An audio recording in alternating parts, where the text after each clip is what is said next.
India and Bangladesh share something rare between neighboring countries, a bond forged in shared sacrifice. The 1971 Liberation War, in which India played a decisive role supporting Bangladesh's independence, created a foundation of goodwill that few bilateral relationships in South Asia can match.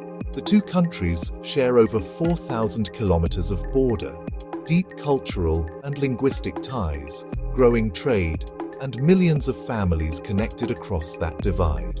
And yet, in recent years, something has been quietly eroding that foundation, not through wars or treaties, but through screens, through headlines, viral videos, and algorithmically amplified outrage.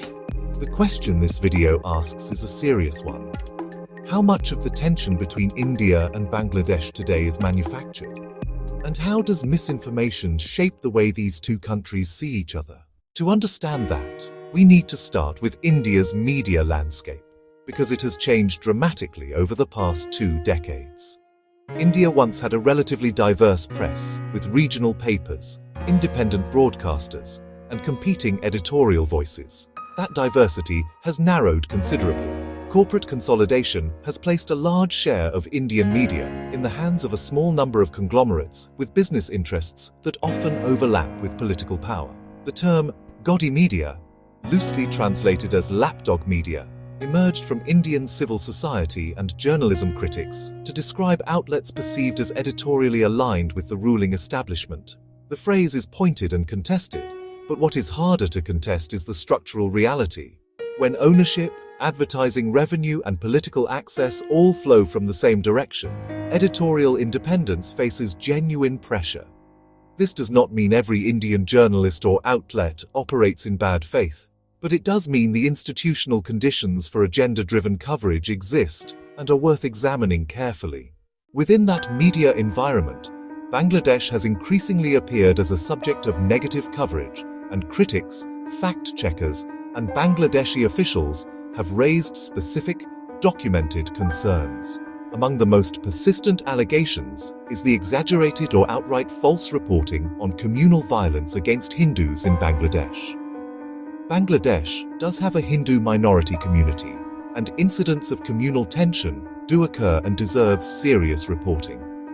The problem arises when those incidents are amplified far beyond their verified scale, stripped of context, or in some cases, fabricated entirely. Bangladeshi fact-checking organizations, as well as international monitors, have documented cases where images and videos from other countries, sometimes from years earlier, were circulated by Indian accounts and amplified by some Indian media outlets as evidence of ongoing persecution in Bangladesh. The cumulative effect of this pattern is a distorted picture, one that portrays Bangladesh as a country gripped by systematic anti-Hindu violence, a characterization that Bangladeshi government officials, civil society groups, and independent analysts have repeatedly challenged. The manipulated video problem deserves its own attention, because it operates at a speed that traditional fact-checking struggles to match. A video showing violence, regardless of where or when it actually occurred, can reach millions of viewers within hours of being posted.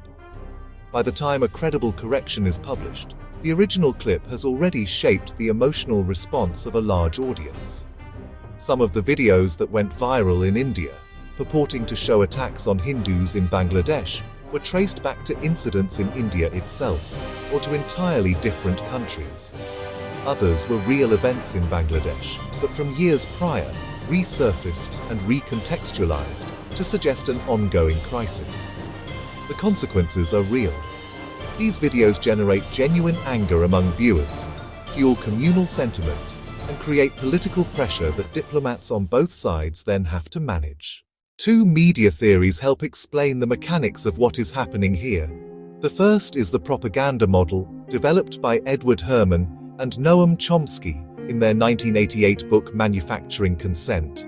Herman and Chomsky argued that mass media functions through 5 filters that shape what gets covered and how. The first filter is ownership. Large media corporations have institutional interests that influence editorial choices. The second is advertising. Outlets depend on advertisers who prefer certain audiences and certain political climates. The third is sourcing. Journalists rely on official and institutional sources, which means government and corporate narratives get amplified while dissenting voices are marginalized. The fourth is flag, meaning organized criticism and pressure campaigns that punish coverage deemed unfavorable by powerful interests. The fifth, originally framed around anti-communism, is now understood more broadly as the dominant ideology of the moment, the lens through which threats are defined and enemies are constructed. Apply these filters to Indian media coverage of Bangladesh, and a pattern becomes visible. Outlets aligned with a nationalist political current have institutional incentives to frame Bangladesh through a lens of religious threat and border insecurity. Official sources within that political establishment reinforce those narratives.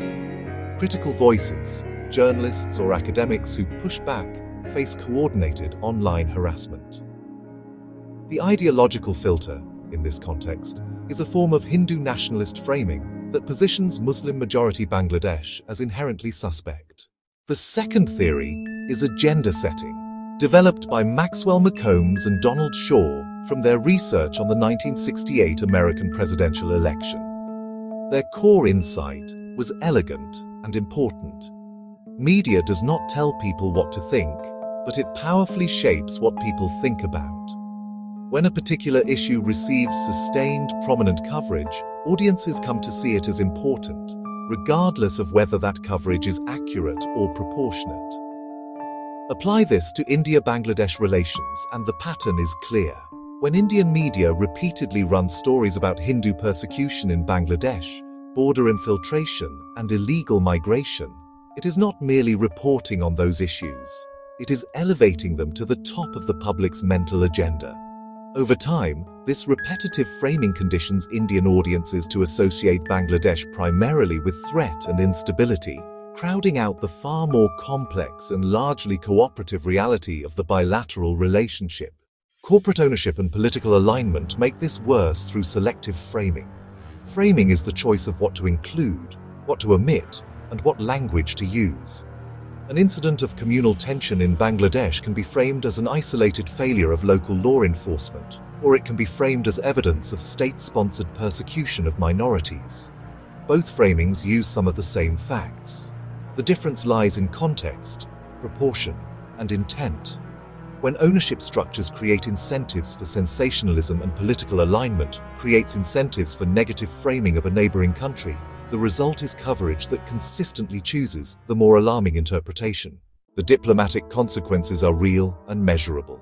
Public opinion shaped by misinformation creates political constraints for governments. When a significant portion of the Indian public believes, based on media coverage, that Bangladesh is persecuting its Hindu minority, or flooding India with illegal migrants, Indian policymakers face domestic pressure to take harder positions.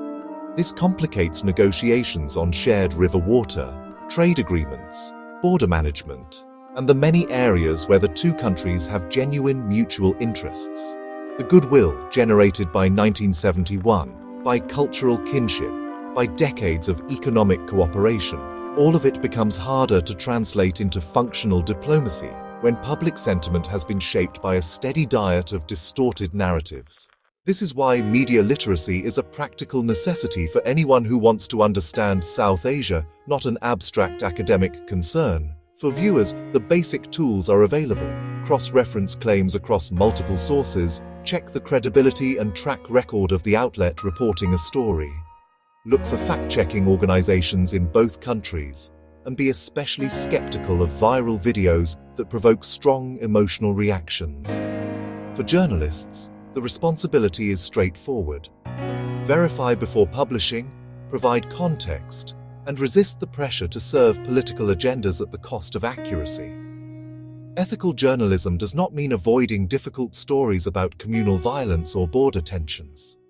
It means reporting those stories with the rigor and proportion they deserve. India and Bangladesh are too important to each other, historically, economically, and strategically, to allow their relationship to be defined by viral misinformation and politically motivated media narratives.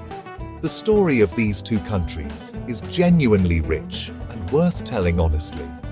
That honest telling requires all of us, journalists, audiences, and policymakers alike, to hold a higher standard. Think critically about what you read and watch. Verify before you share. And if you want more well-researched analysis on South Asia, geopolitics, media, and international relations, subscribe and stay with us. The conversation matters, and it deserves to be grounded in facts.